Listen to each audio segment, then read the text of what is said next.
if I have one single takeaway from psychedelic experiences, it is this message: remember how little you know, which is what ayahuasca and all these things, although it's not always as kind as saying that. Usually it says, you don't know shit, you know, and remember that.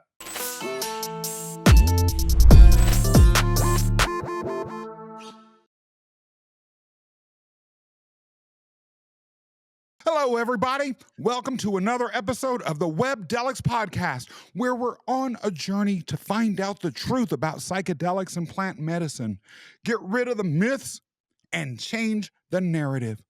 I'm your host, Scott Mason.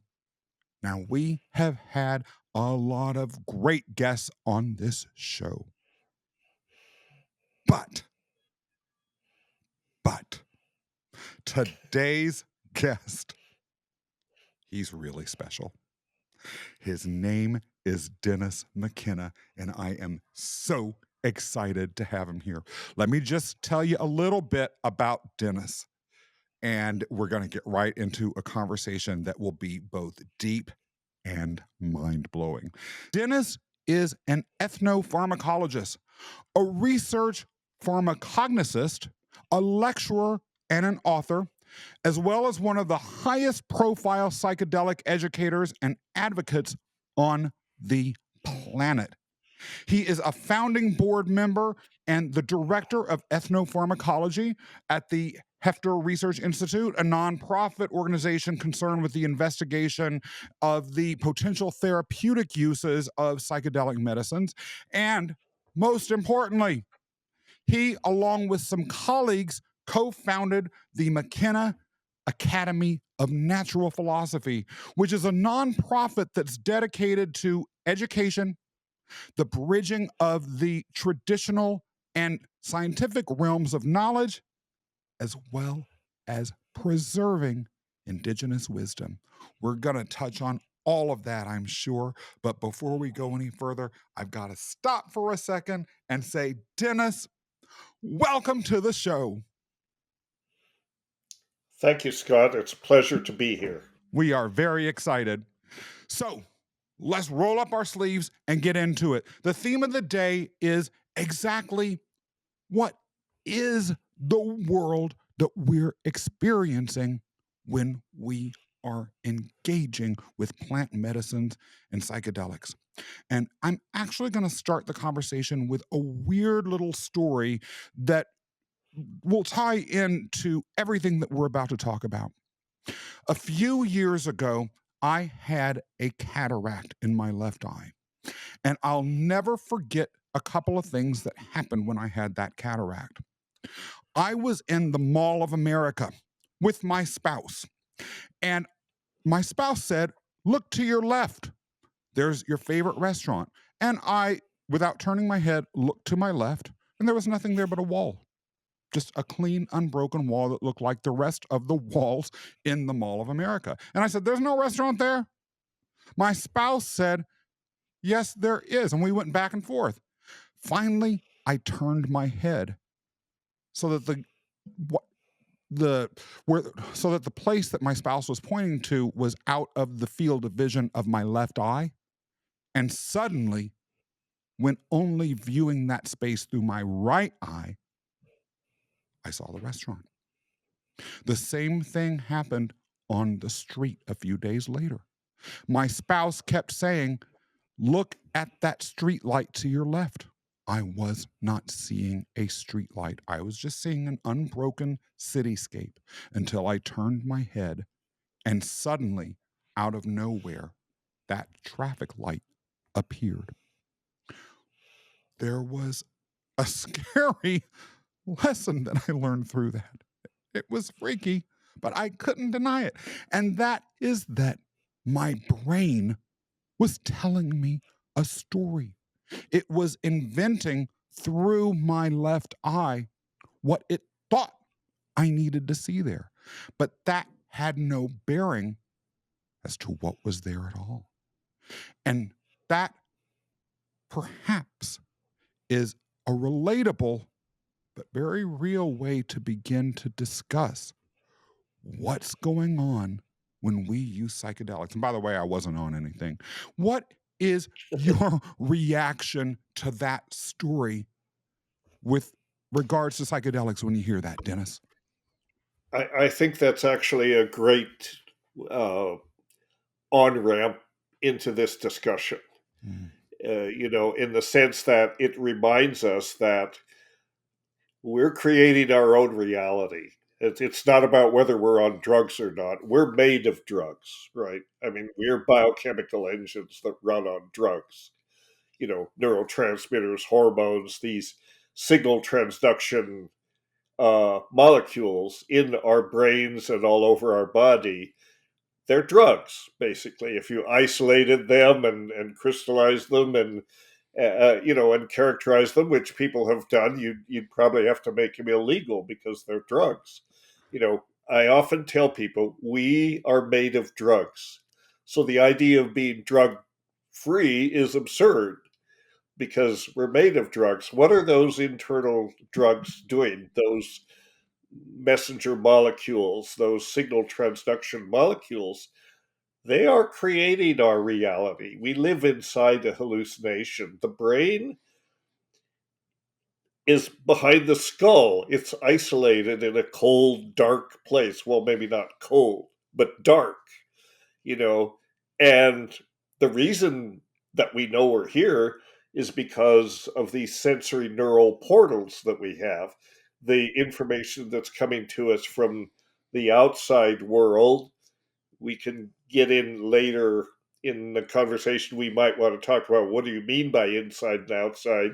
These issues come up. But for the moment, let's say the brain without these signal transduction processes, these receptors, which can include vision, obviously, but other types of, sound, even smell, other types of stimuli that we get from the environment. And our brain, receives these through these different signal transduction mechanisms, through the receptors and, the light falls on the retina and stimulates the retina to produce nerves, the rods and cones in the retina to produce nerve impulses. Those are sent to the visual cortex and other parts of the brain, primarily the visual cortex. And it's those electromagnetic impulses that the brain takes, receives, combines it with internal processing, might be association with memories or other types of things, and synthesizes the reality that we're seeing, that we relate to. What the retina receives doesn't look anything like what the picture the brain is painting. The retina is receiving these electromagnetic impulses, but what's actually on the retina doesn't look anything like what we're seeing. It takes a tremendous amount of internal process to turn it into a coherent visual picture. I mean, the retina doesn't even process color very well. When the signal comes into the brain, the image on the retina is upside down Mm-hmm. compared to what we actually see in the brain. So the brain, turns it right side up and adds color and things like depth and that sort of thing. So that's a good example of how the brain takes this raw data, this raw sensory data, and massages it into a coherent picture of reality, a coherent experience of reality with all the multisensory components, not just visual but auditory and other types of, touch and sometimes smell and the other senses that we have, and molds all this into a coherent model of reality that we live in, that we inhabit. We're separated from the outside reality, and we get the information through our sensory, through these signal transduction processes, all mediated by neurotransmitters, right? what we do is we construct what I like to call the reality hallucination. Mm-hmm. That's the model of reality that we inhabit, not reality itself. We can't say much about the reality that's out there other than that there appears to be something out there. We know it doesn't look anything like what our brain, the picture our brain is painting for us. So we don't ever see reality itself. We live in a model of reality that's one step removed from all this process, by all these processing processes, to give us a nice, coherent, comprehensible experience. And we say, that's reality. That's ordinary, my ordinary state of consciousness from moment to moment and second to second.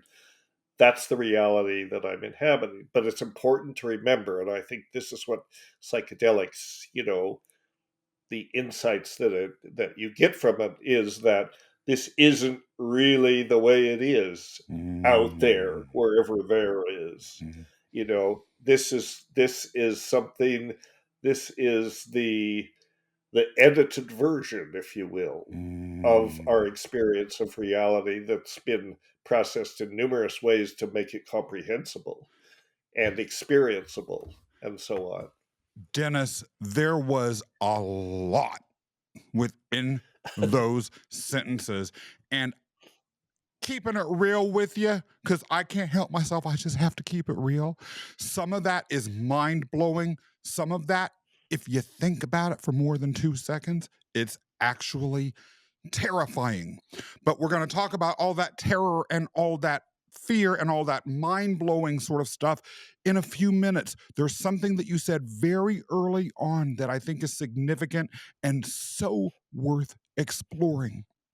You talked about our bodies basically being full of drugs. You said something to the effect that if all of these chemicals inside of us were to be taken out and synthesized, they probably would be illegal. And one of the things that that points to goes as to an underlying challenge that psychedelics have come to be placed within in our society, and that is how we're defining them socially, politically, and culturally. I've heard from fans of this show that initially they were a little bit reluctant to listen or to spend any time whatsoever indulging in the subject because they're anti drug.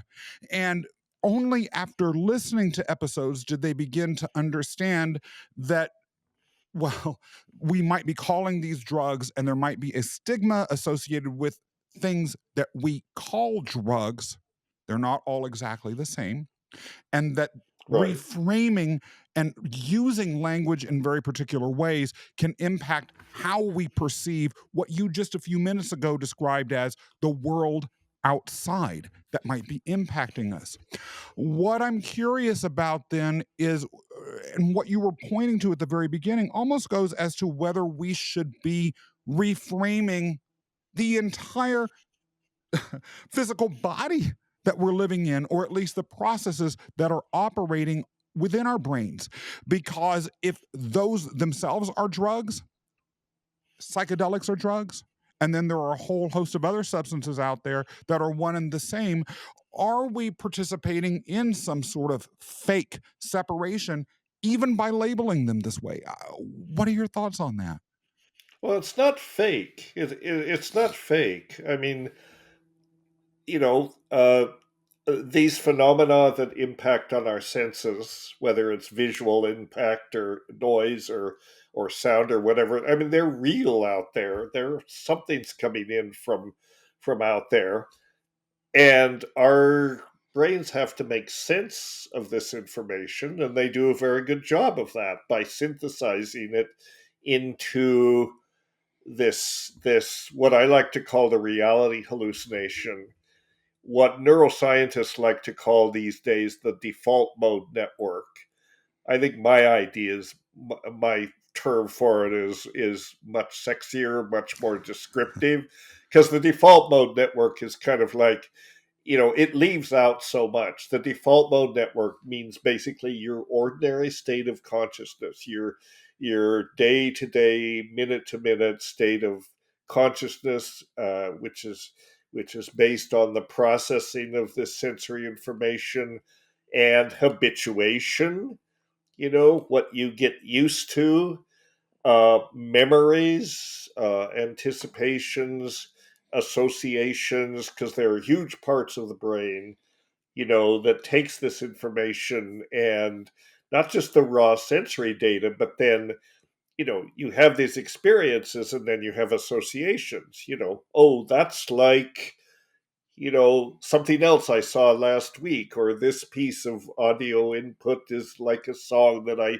heard 30 years ago. And, you have all these associations that participate in the construction of this very complex experiential sphere. It's sometimes called a sensorium, this experiential sphere that we inhabit. That's the model of reality that we live in, and that's what we have to relate to.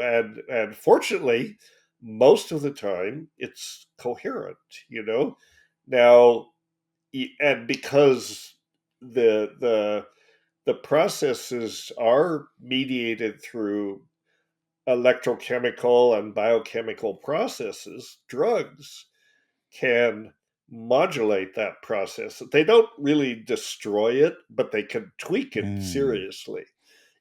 So particularly psychedelics are a good example of that. You feel like reality is dissolving, and you don't know the and that can be very terrifying because your familiar, carefully constructed reality hallucination is breaking down, you know, and that can be terrifying. It can also be uh, quite interesting, if you can lose the fear and just let it happen, surrender to this. That's what they call consciousness expansion. You're expanding the realm of what you can experience. And in some ways, you're stepping out of the reference frame, or you're expanding it. You're making it a little larger than it usually is, because usually we're in a situation where we have to concentrate on what's right in front of us. Whether that be a book you're reading, a screen you're looking at, or the saber-toothed tiger that's right in front of you about to eat you. You need your attention right in front of you. But if you soften that a little bit, if you expand your sensorium, and this is one thing that psychedelics are very good at, you can say, well, there's all this going on in front of me. What's going on in the background? Mhm. If you look at the background, you see there are all sorts of processes going on. And particularly, I mean, you can particularly be as aware of that in natural situations when you go into nature, whether or not you're taking a psychedelic. But taking a psychedelic in nature helps to see, if you just go into nature and sit quietly and pay attention. And if you want to assist that process with psychedelics, that's fine, but it's not actually necessary. Just going into a natural environment where all sorts of information is available to you, more perhaps than when we're sitting in my like offices, or under in basements and that kind of thing.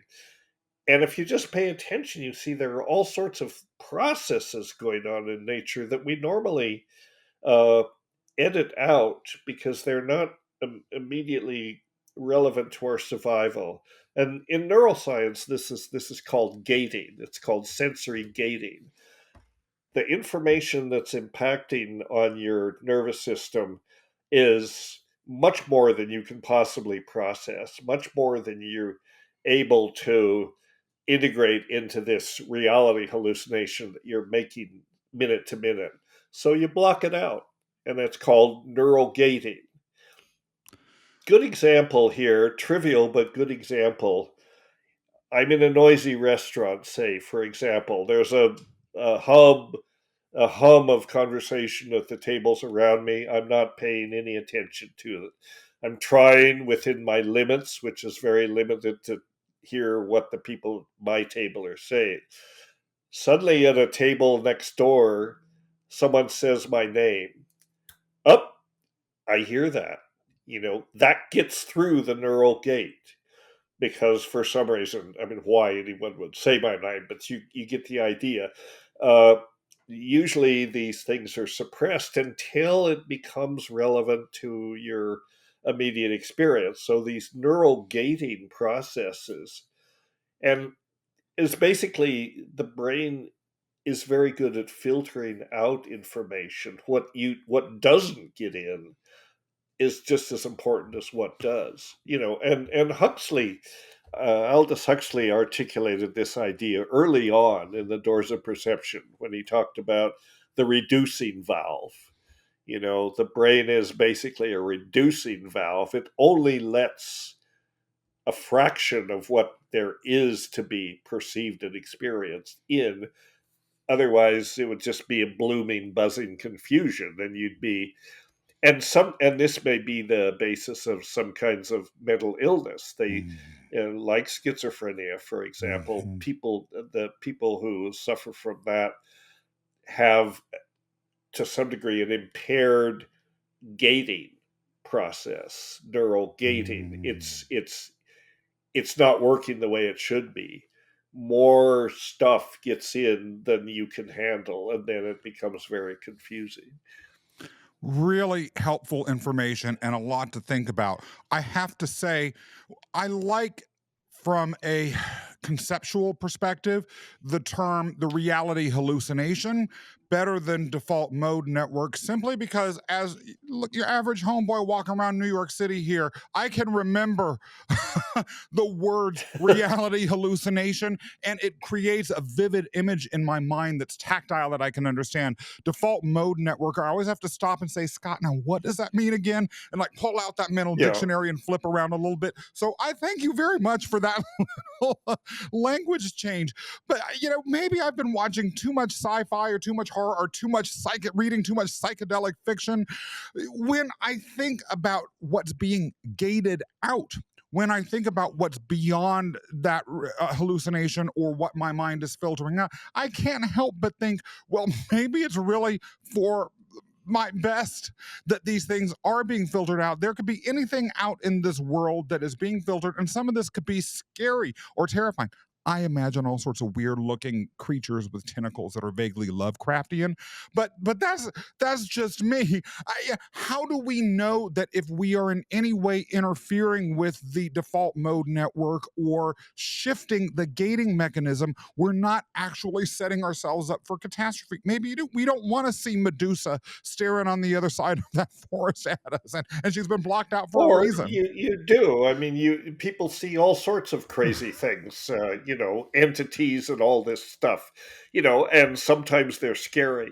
It's important to be able to separate yourself from that in a certain say and be able to say, well, yes, it's very scary, but it's all part of this reality hallucination, and it's basically not threatening. It's you're looking into a nook or a cranny of this constructed reality that you normally don't look in. And yes, there are scary things there, uh, but the ability to expand this reality hallucination to include things that you normally don't perceive, that include and that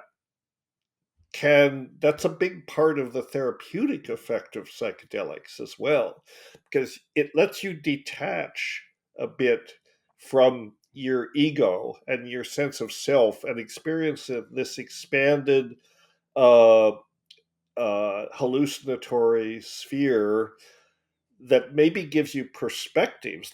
I often say the ability to step out of this reference frame that we normally inhabit, or you don't really ever step out of it completely, but you can expand it. And on the therapeutic side, that gives you a way to relate to issues that you may be concerned about that have become built into your default mode network behaviors, right? Things like your depression, your trauma, your addiction, your, all of these things that they talk about, that psychedelics can be used to treat. Just the ability that they give you to facilitate looking at those from a slight remove, to look at them at arm's length and really understand what's going on, and then within the limits of that kind of, you kind of diffuse its power, Hmm. or you take its power to control you over, away from it, and you integrate it. It's not that you don't experience these things, but you experience them in a different way, and the psychedelics can, they temporarily change the parameters of this reality hallucination, to allow that to happen. And then, the sacrifice that you make, if you want to call it a sacrifice, is during that state, you're not you're not paying attention to all these default mode network Hmm. things. You don't want to have to deal with the telephone or somebody knocks on the door. You want to pay attention to the setting, particularly because you're not in a functional state, so you don't want to be molested by outside so-called real world issues. If you need to, if you have to, if there's an emergency, you'd be surprised. The default mode, this expanded state can collapse really quickly, and you can refocus on what you need to do, if your neighbor's having a cardiac arrest or something. I mean, I don't, not that, you know what I'm saying, I guess. Yeah. Uh, but the ability to separate yourself from these habitual perceptions and behaviors that make up the default mode network, look at it in a different way. And then the default mode network, our ordinary uh, day-to-day consciousness, is going to reassert itself because our systems tend to equilibrium, you know, and that's a good thing. I don't want to be in a psychedelic state all the time. I wouldn't be functional. I need to be able to pour a cup of coffee, eat a can of tuna fish sandwich, do the things that we ordinarily do, and psychedelics interfere with that.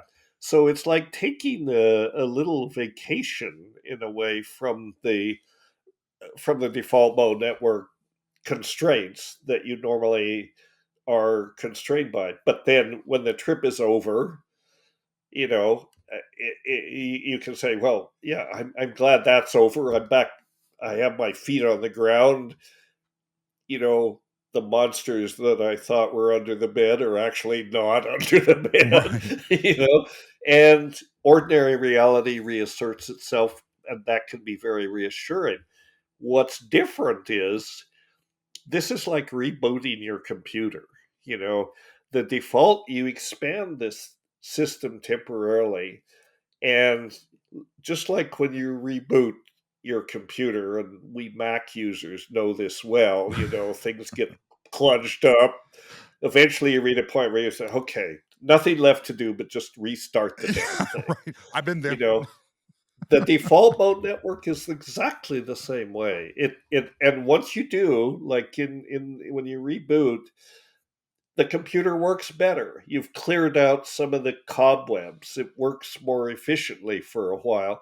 Same thing with the default mode network. You've cleared up a lot of the static that comes from the depression, the trauma, whatever, those kinds of things. These behavioral things that are uh, not helpful really. Uh, you've been able to clear those out, and eventually they will come back, because they probably do.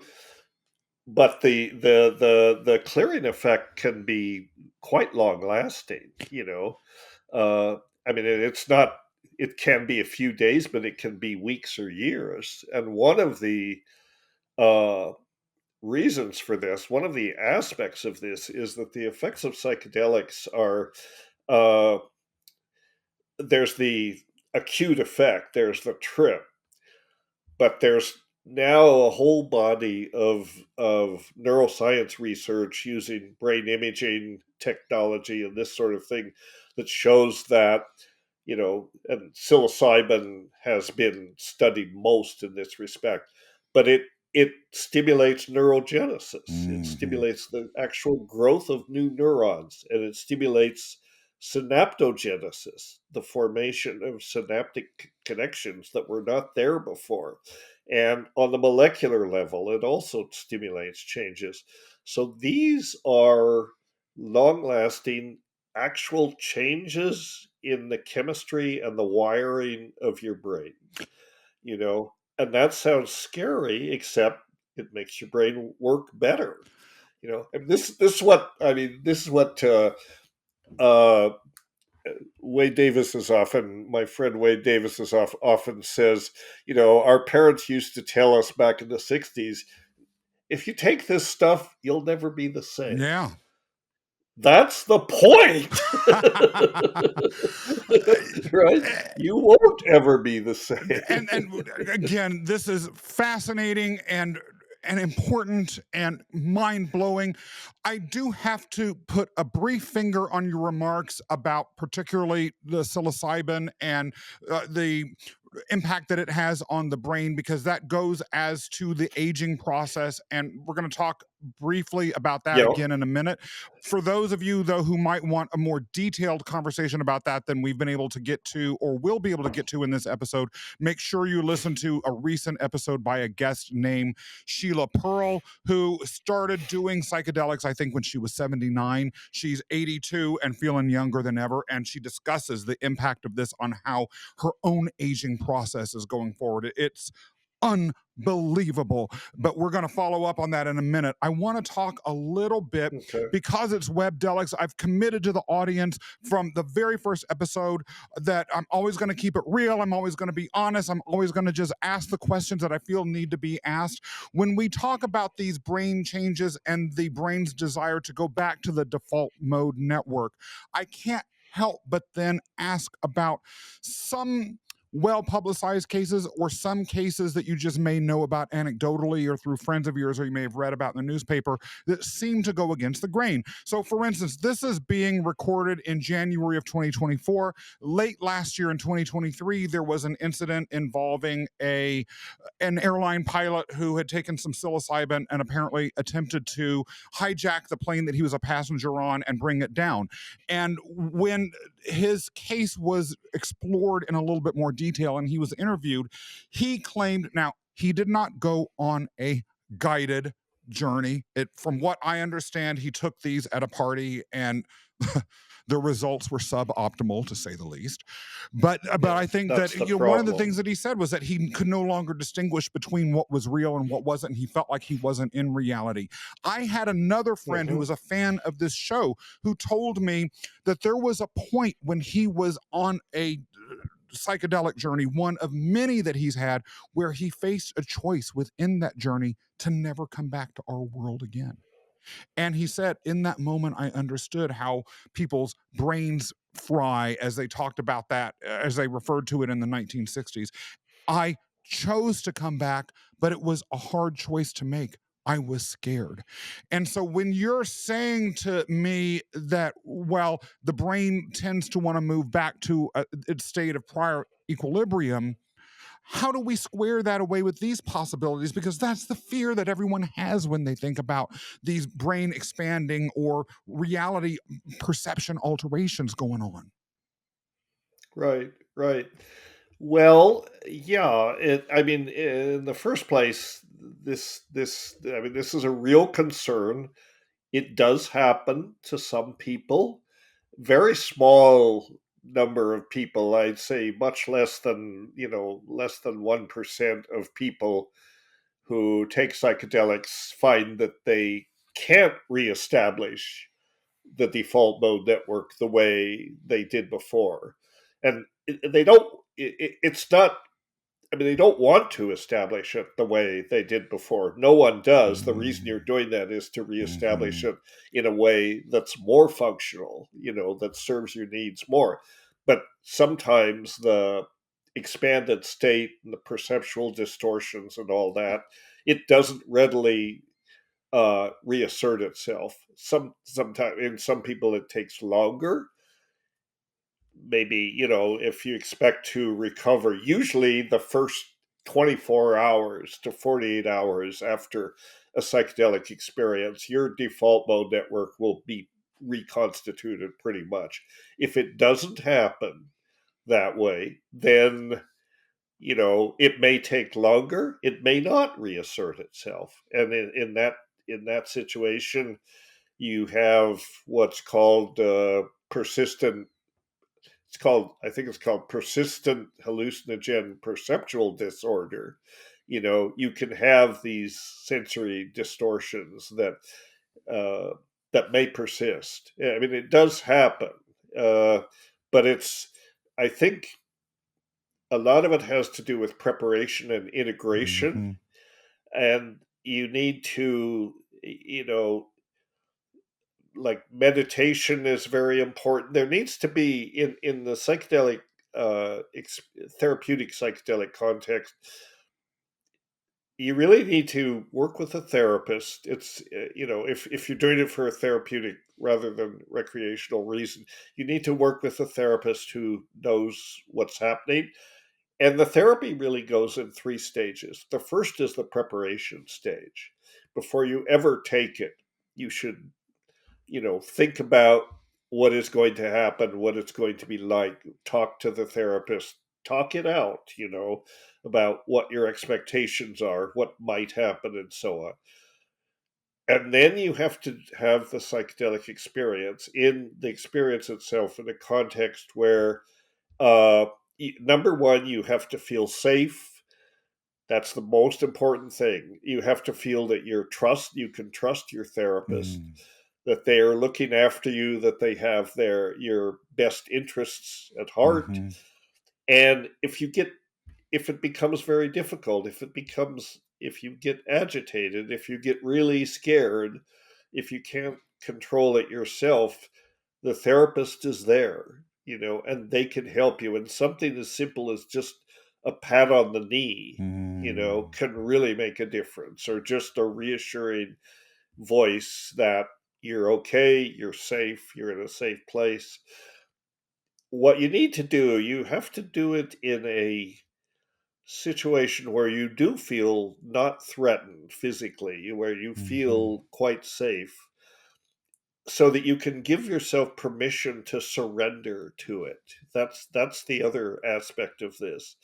You have to trust the medicine, and you have to trust yourself, and you have to trust your therapist, so that you can let go and feel that you're still in a safe place, even though it may be extremely scary. But the fear largely comes from this ability to let go. It's like clinging to a ledge, yeah, or something, where if you can just let go, go ahead, let go, surrender to it. The default mode network will be that safety net that will reassert itself mm, over time, usually in a few hours, certainly in a day or two. mhm, So you have to give yourself permission to surrender to the experience. That's the whole idea, that you're dissolving this support structure and it people that have a hard time letting go are usually the people that have the hardest time, getting back to it. So, and certain practices like simply breathing exercises or things you can do to help reestablish your equilibrium, to return to your center, to recollapse this default mode network to something that's more akin to ordinary reality. Uh, and so there are various things you can do, like yoga and that kind of thing, and just, or if you don't do yoga, just to be able to breathe and achieve a state of calmness can do a whole lot to to calm yourself down. And if you can reach that place, then the healing and the reconstitution process will take care of itself. In rare instances where you just get to a point where you're just so anxious and so afraid, uh, it's okay to take, Valium or some kind of a benzodiazepine tranquilizer, an anxiolytic, basically, to relieve the anxiety. If breathing doesn't do that, that sort of thing. Uh, you can do that. There's no shame in that. There's no prohibition. There's no, you know, risk of drug interaction or anything. And it's okay to do that. That's really helpful information. And I don't think that that's a particular part of the preparatory process or thinking about the entire engagement with the medicines that's ever come up on this show before. So thank you very much for that. I want Yeah, to ask. it's Oh, the three stages of it: the preparation, the experience, and then the integration, which may go maybe 1 or 2 days. With the therapist's assistance, you can integrate this experience. That's a process that may stretch out over weeks or even months. Not that you're in a seriously altered state, right. but it brings up stuff that needs to be sorted through. And a really experienced, good therapist can really be helpful there to help you, process and come to terms with this information that it brings up. Really Didn't great. mean to interrupt. I just wanted to complete that thought. Yeah, no, and I'm really glad you did because it is part of a cycle and it all does need to be gotten out there and nothing needs to be set aside here. If people are thinking about doing this, everything matters. Going back to the Right. preparation, embedded in what you said, and it's come up again and again with our guests, is the importance of setting an intention.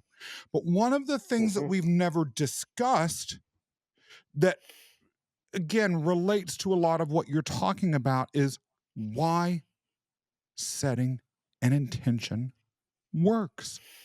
What's going on when you're doing that vis-a-vis the engagement that the plant medicines are having with the other chemicals in your body, specifically your brain?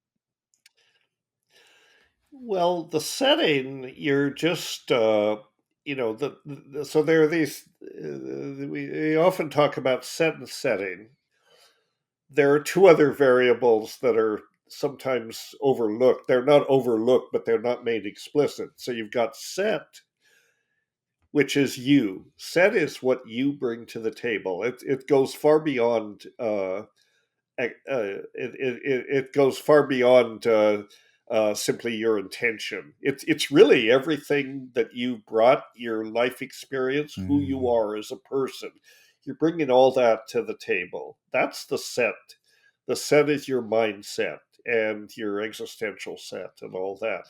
The setting, obviously, you want to do it in a situation where you're safe, where you won't hurt other people or yourself. I mean, that rarely happens, but it's just common sense. Probably the freeway at 70 miles an hour isn't where you want to be taking these things. Dennis, For some that's not what I wanted people, to hear. maybe you don't want to.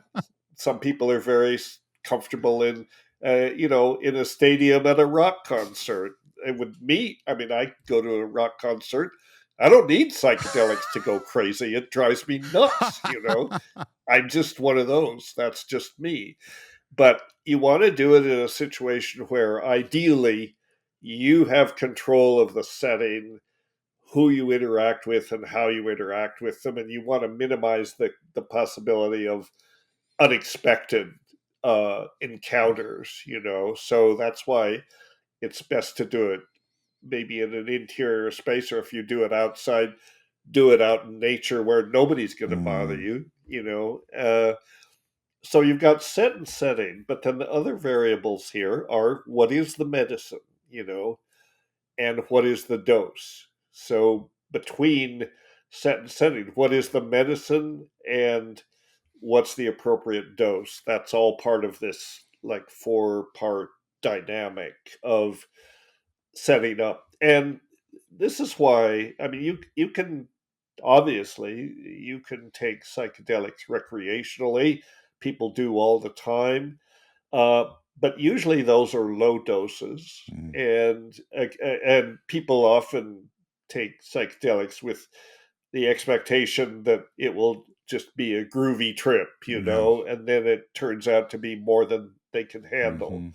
So it's good to think about these and how you're going to, it's part of the preparation. And in in traditional societies where these things are used, like in ayahuasca and other things, that's the whole point of ritual, of having it in a place where people are safe, in a maloka or whatever. There's music or songs, chanting, can be any kind of thing, but there's usually some audio component to basically create the space for the experience to happen. And it's good to prepare. These are life-changing experiences. So, they should be approached seriously, and they should be taken seriously. Not that they can't be fun, but they should be looked at seriously. I want to talk about and explore a little bit more the ritual aspect and the connection of these substances with various indigenous traditions in a minute.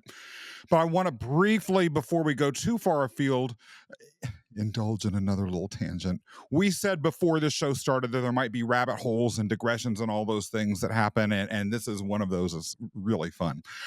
It goes as to the discussion briefly that we touched on with regards to psilocybin in particular and the aging brain.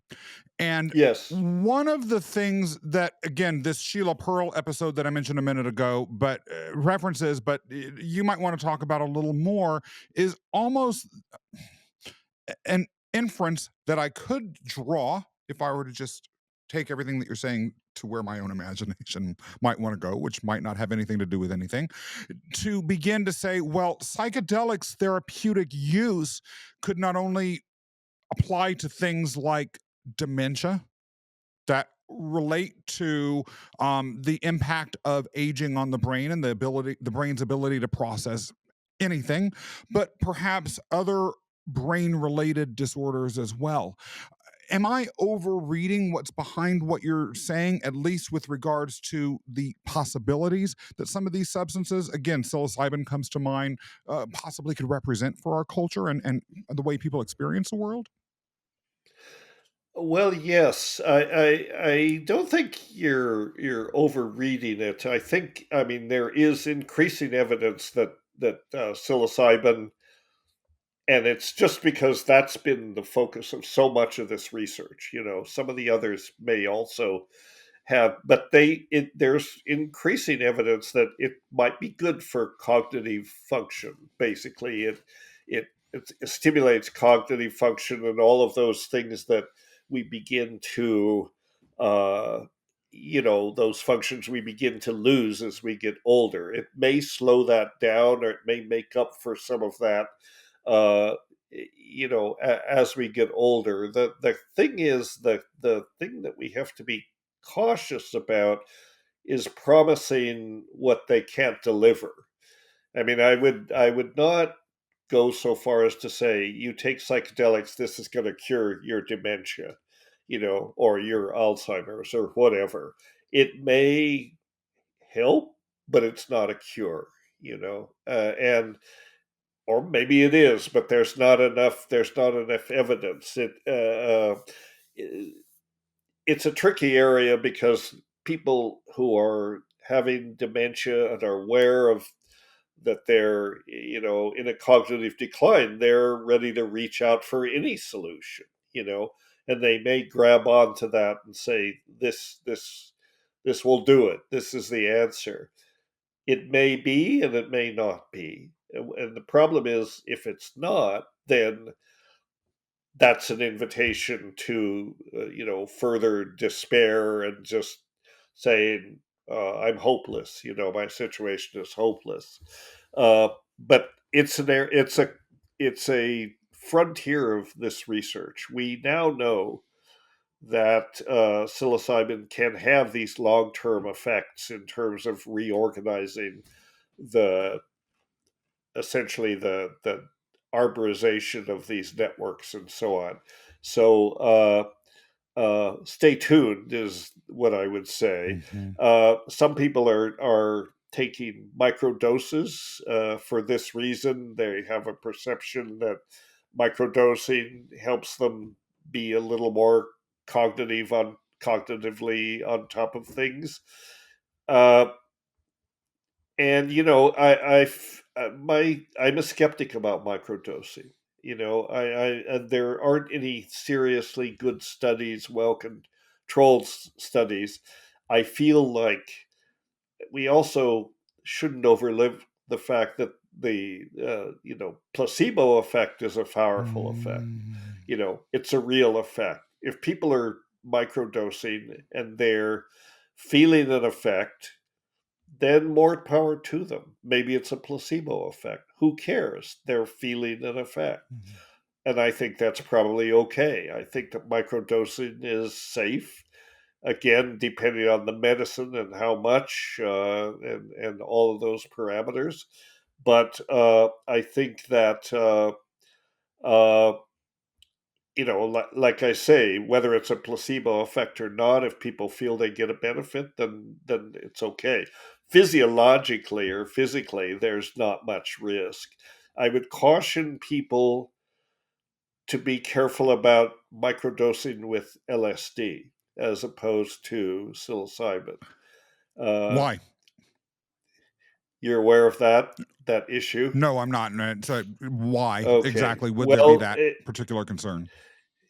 it seems that LSD, because of its potency and the way that it binds to the receptor folds over it in a way that it doesn't with something like psilocybin, and it holds it in that pocket uh, of the receptor, makes it very hard for it to dissociate, Mm. and so what this may mean, and again, this is speculation, but it's a possibility. Uh, LSD and some of these serotonin agonists can interact with another serotonin subtype called the 5-HT2B receptors that has been associated with uh, valvular degeneration in the heart, Oh. and it can be a long-term effect. If you take psilocybin or LSD or any of these things occasionally, it is not a problem. If you're taking something every day, potentially it could be a problem for LSD. Probably not for psilocybin because psilocybin has a lower dissociation constant, as they call it. It basically debinds the receptor from the receptor more easily. And LSD hangs in there and keeps stimulating the receptor. Uh, I can send you a couple of if you people look on the Hefter website, there's a discussion of this. I don't want to alarm people. I just think it's something they should be aware of. And if you have a choice, if you want a microdose and you have a choice, I recommend microdosing with psilocybin rather than LSD. Look, alarmism is part of the entire range of emotions that we want to make sure are explored and addressed during this show.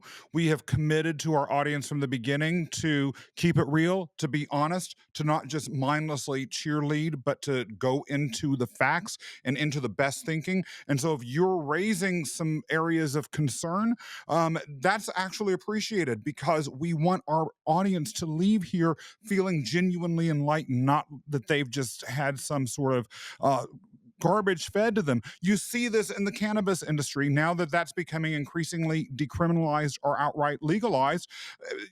promises about it are everywhere. It can cure foot pain, it can help you levitate, it can do anything. And we don't want, at Yeah. least here at Webdelics, to be part of that overhyping. So, actually, really deep Right. thanks for that.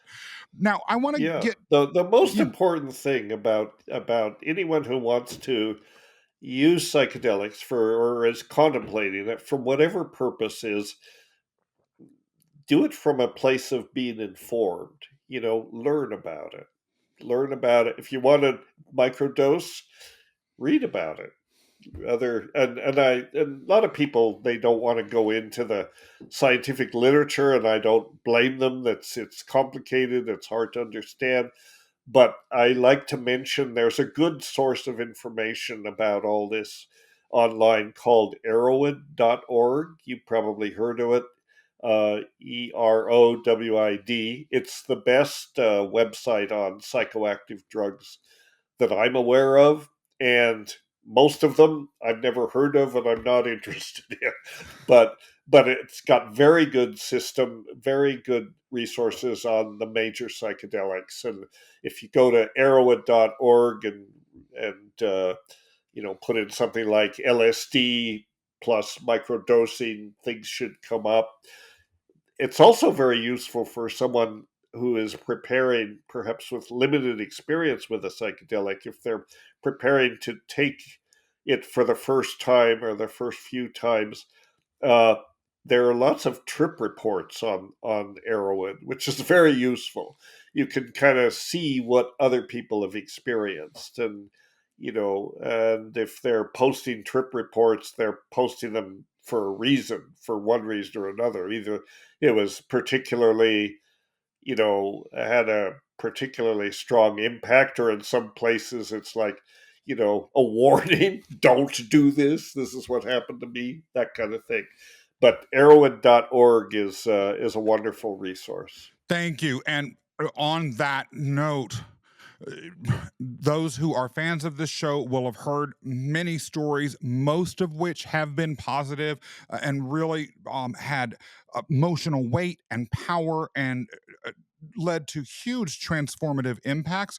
But also, in the interest of being honest, we do have planned an episode coming up about someone who had a very, very bad trip. This was a seasoned psychonaut who had an experience that involved everything from an exorcism to doing jujitsu with a dog. And that's keeping it real. We have to know about these things and be able to discuss them as well. And I am going to be very curious to hear more about doing jujitsu with a dog. I did jujitsu for years. I only did it with people. But that being said, let's talk a little bit about the rituals that you mentioned earlier as part of the historical tradition that enabled set and setting to be appropriately placed so that people could maximize their benefits. How do you think these rituals evolved? And do you think that they will have a resurgence in our culture as the psychedelic renaissance moves forward? Well, I think they evolved. People have been using psychedelics, for thousands of years in various contexts, and it's a technology. Psychedelics are basically a technology, and these rituals and shamanic practices and all that were evolved as a way of managing the experience. Basically, of creating a context. Like most of my experience, I have had lots of experience with mushrooms, but then ayahuasca even more so. Mm. I often tell people ayahuasca is a liquid. It's going to fill whatever vessel you create for it. And by that I mean the ritual context. The ritual is just orchestrating this set and setting. And sometimes I don't think that, we're 21st century, literate global people. We can't really go back to indigenous practices. We're not indigenous people in that sense. We can borrow from indigenous practices and we can develop our own rituals that work. The point is, there needs to be a context. I mean, whether it's a traditional ayahuasca ceremony with the curandero and the icaros and all that that you can get if you go to South America, or if it's a living room in Marin where people are Hmm. doing neo shamanic type practices. What kind of ritual or how you do it is less important than its purposes, the structure you're trying to create. So you can't point at someone who said, well, you're doing this thing in a basement in Brooklyn, and it's not like doing it in the Amazon. No kidding. It's not, but that doesn't mean that it can't be quite good Mm. if the setting and set is approached thoughtfully.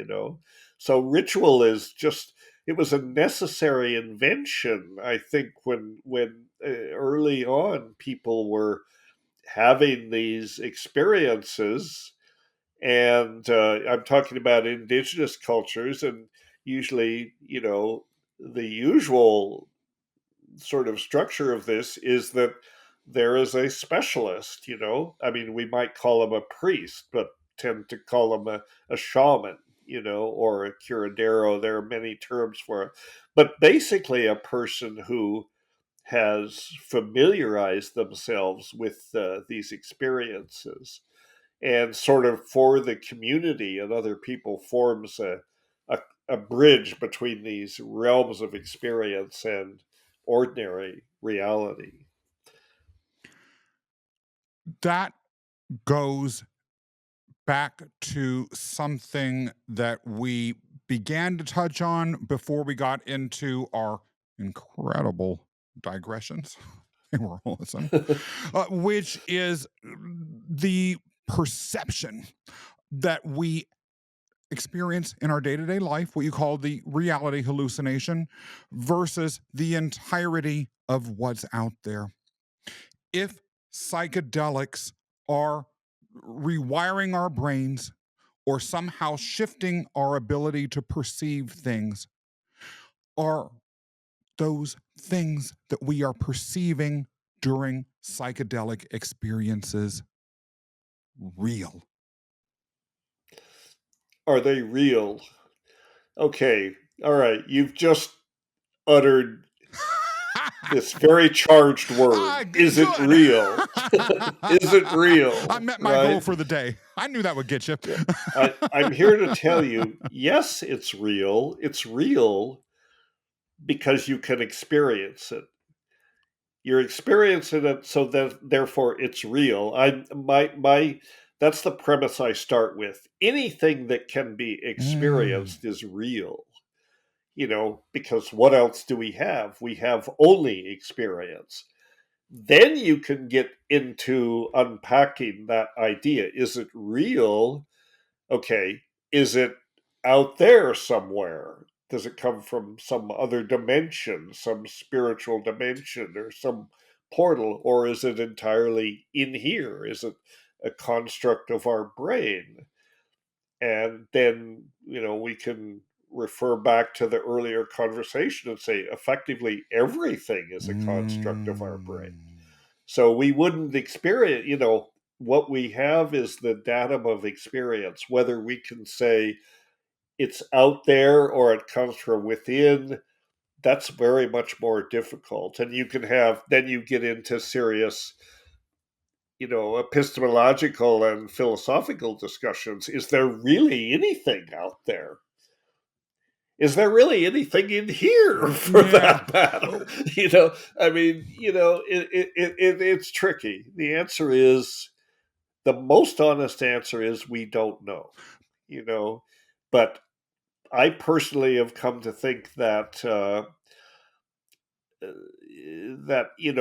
these realms that you experience, that the entities encountered, and all of these things, I think it comes from the collective unconscious. I'm basically starting from Jungianism. I think the concept of the collective unconscious and archetypes is a valuable uh, explanatory trope in some ways, and I think this stuff originates, uh, from within our at the outer edges of our consciousness, and probably when it does erupt into consciousness, its origin is probably the collective unconscious or the personal unconscious or something. I have come to be skeptical of the notion that these are other dimensions, or these entities are, extraterrestrial or some, I've come to be skeptical of that. While always I'm also, I'd be happy to be proved wrong. Hmm. I think you have to keep your mind open, because what it comes down to is we don't really know. Hmm. Uh, so am I obfuscating that question sufficiently? Yes, deliciously so, and clarifying at the same time. But thinking about everything that you just said, if indeed what is reality is truly and perhaps merely what we experience, perhaps these epistemological and philosophical and metaphysical questions don't matter. Because if our only reality really is truly what we experience and we don't have enough information to know what's beyond that, and sometimes even what's coming from within or without, all that we have is the reality that we live in anyway. Exactly. Right. Reality, experience is the primary datum. And that's the one. This all goes, this is pure Descartes, right? I think, therefore I am. I think, something's thinking. Let's call it I. I'm thinking, oh, therefore I am. Beyond that, you can't say a whole lot. Although, pushing back against that a little bit, I have to say that's contrary to the spiritual and metaphysical tradition that many folks, particularly in the Western world and even more specifically here in the United States, that's contrary to the traditions that we grow up in. The deity that you worship, God, created an actual world, and we live in Right. that actual world. And other modes or modalities or other places either do or they don't exist. And so, sort of thinking, well, I think, therefore I am, or even saying reality is merely what I perceive, well, first of all, to a lot of fundamentalists, might even be perceived as blasphemous. But for even people that might not come from such a restrictive point of view, someone like me that grew up in a quite conservative religious tradition in the Midwest, that's revolutionary. And it goes as to something that's potentially even deeper and bigger from a day to day perspective about the psychedelic renaissance, which is what will the reframing of the understanding of reality that it opens the door to, as well as our experience. I have to almost say, even a reframing of our understanding of what consciousness itself is, what being is, what will Yes. that mean Yes. for our culture and our future? Dennis, it's inconceivable that you have not thought of this stuff. What what are you thinking? What comes to your mind when you're thinking about it? Well, so as I said, I think the primary datum of experience, of our consciousness, of our being, is experience. We can take that because we experience it. And then we have this conversation. Is it, what's the validity of it? It's just something internal. People are free to believe whatever the hell they want, because in fact, there's no way to disprove it, and there's no way to prove it.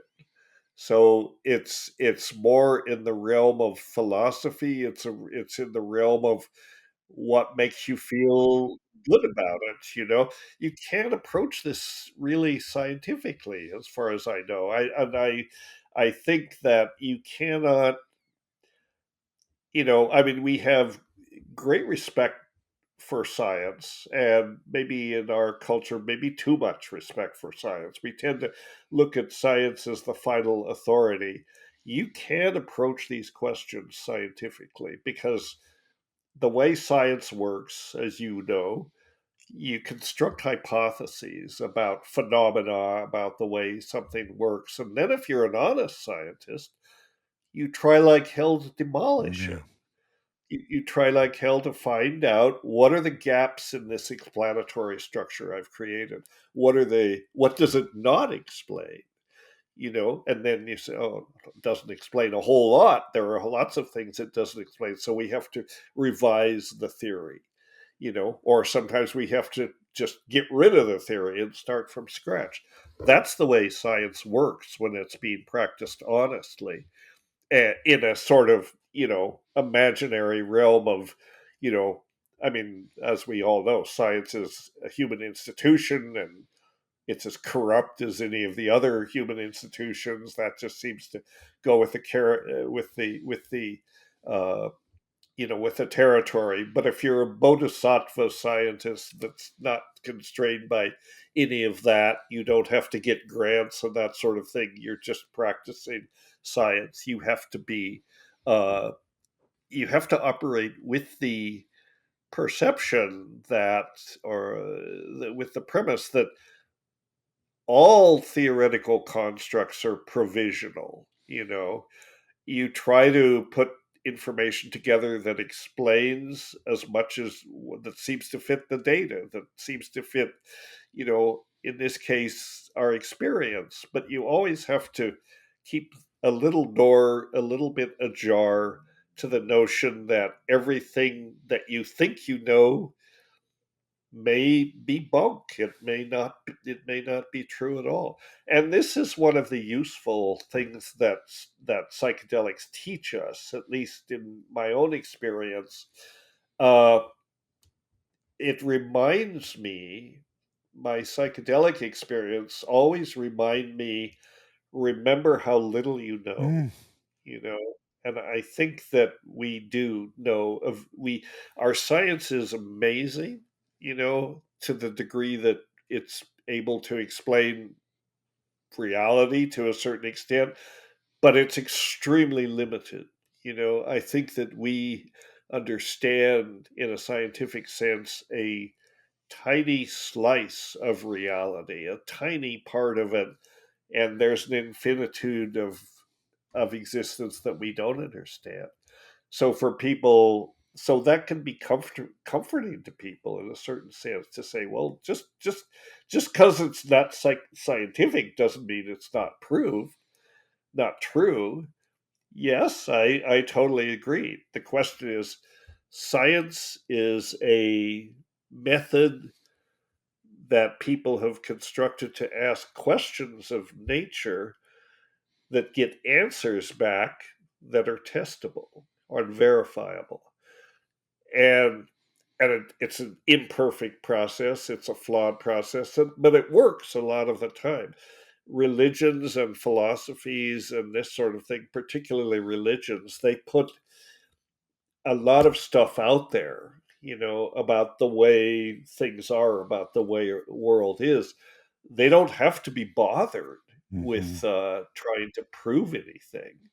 I mean, that's just a distraction as far as they're concerned. This is the way it is. If you have to have faith. I mean, they substitute faith for knowledge, which is my problem with religion. You must have faith, my son. In other words, you must believe Yeah. a bunch of stuff that can't be verified. If it's comforting for you to believe that, have at it. But don't kid yourself. You're buying into a delusion. I recently read a fascinating book called Greek Myth and Philosophy. And in this book, the author described the purpose of myth, at least in his framework, as a way of understanding the extraordinary, and placing meaning upon the extraordinary versus the day to day. The book then traced the emergence of philosophy and later empiricism and science from the mythical tradition, which placed a higher priority on identifying and understanding the day to day, removing from the discussion the extraordinary or really the uncertain, which is what you're talking about. I mention all of this because, in a way, that ties together what we're talking about. It discusses the uncertainty principle that you just referenced, and that could be a byproduct of engaging in in a psychedelic discourse. It just goes as to the indigenous culture's placement of priesthood and shamanism within the accepted cultural milieu. And it also goes as to the subject or the discussion we had a few minutes ago about the collective unconsciousness, which is the language of myth. And so I raise all of this to say that what I'm hearing and feeling with everything that you've said is that, and perhaps what you just said it best. The psychedelic world puts us on a fringe of, or puts us on a precipice of a reframed understanding of who and what we are. It forces us, if we think about it deeply, to re engage with how we understand what's real or not, and then to Yes. also maximize what we do with that perception. Do you have a reaction to everything that I just said, and anything that you want to close this discussion out with? Because it has been phenomenal. Yes, obviously we could go on all afternoon, but we'd Yes. probably lose, you know. But yeah, I mean, I think at a certain level, uh, myth is, and religion is part of that. Myth is a story we tell ourselves, about our existence, our origins, about things that are important to us.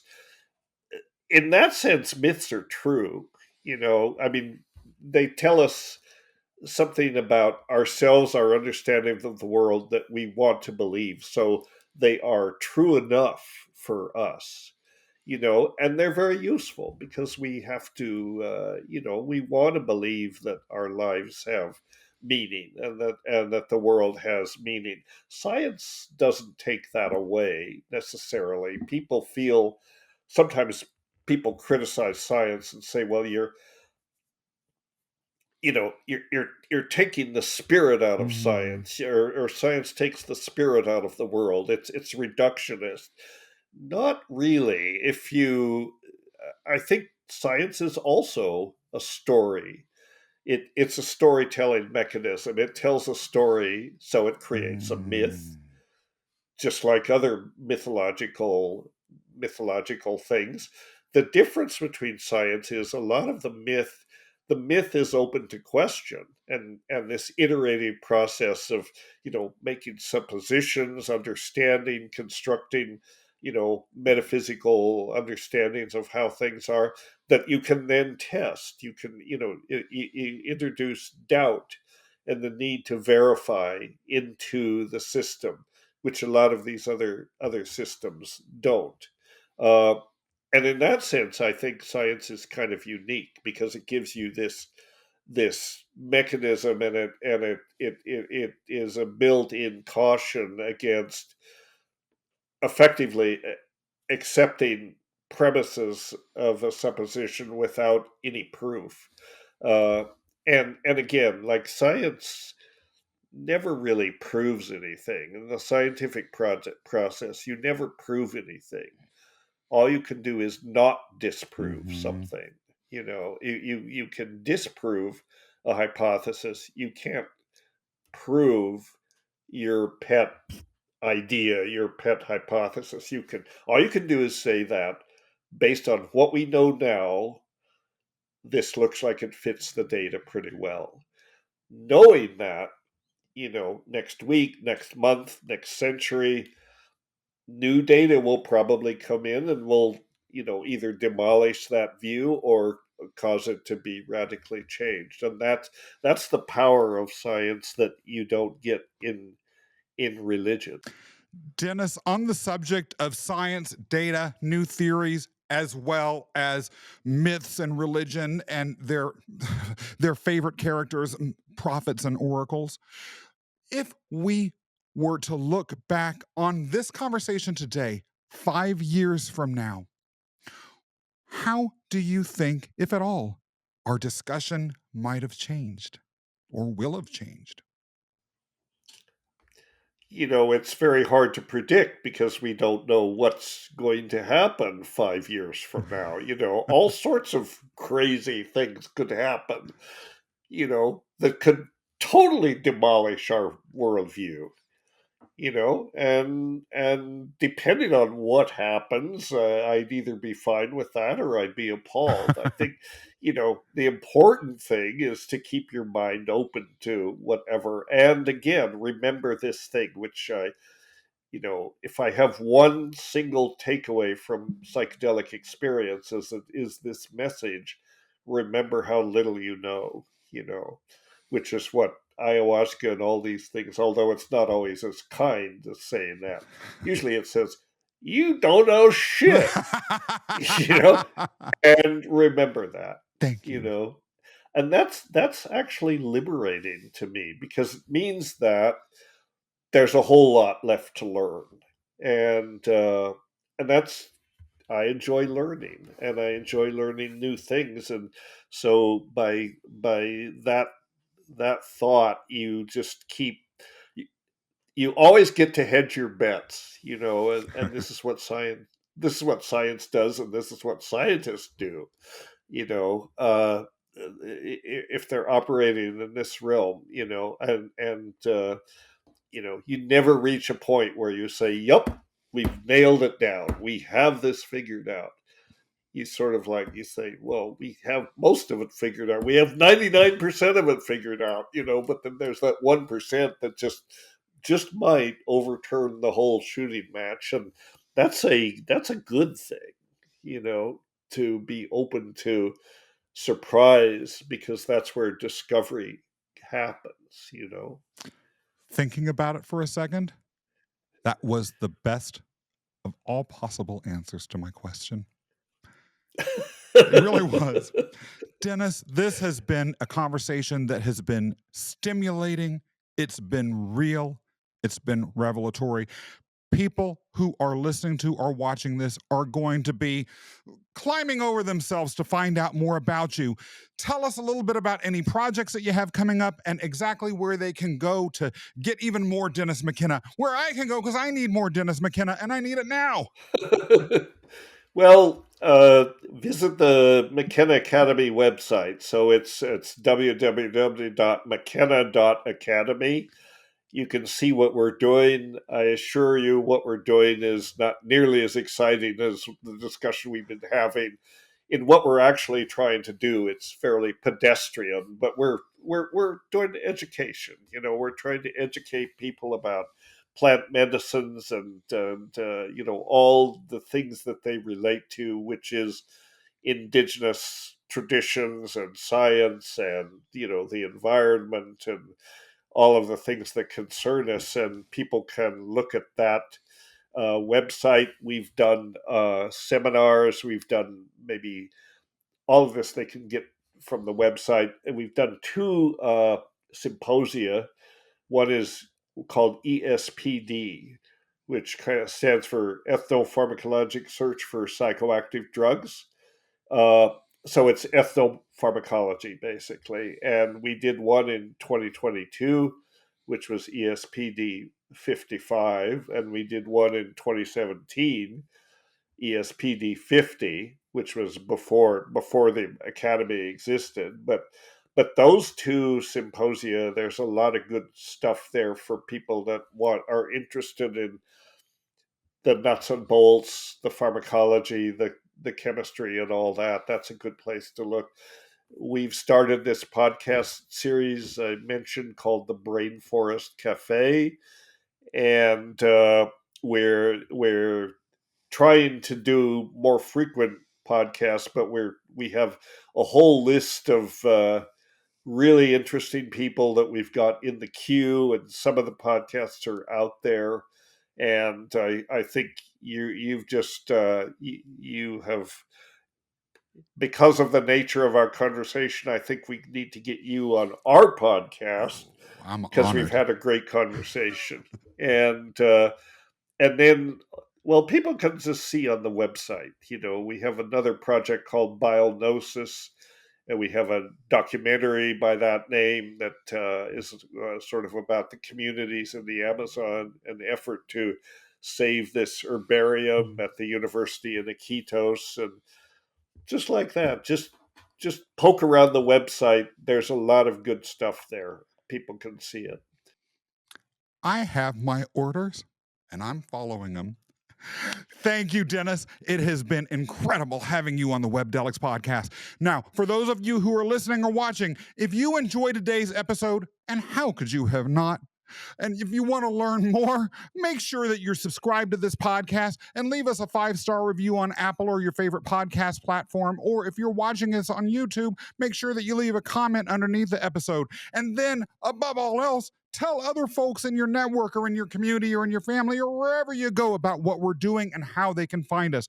Then don't forget to follow Webdelics on our various social media sites, Instagram, Facebook, LinkedIn, as well as I mentioned earlier, YouTube.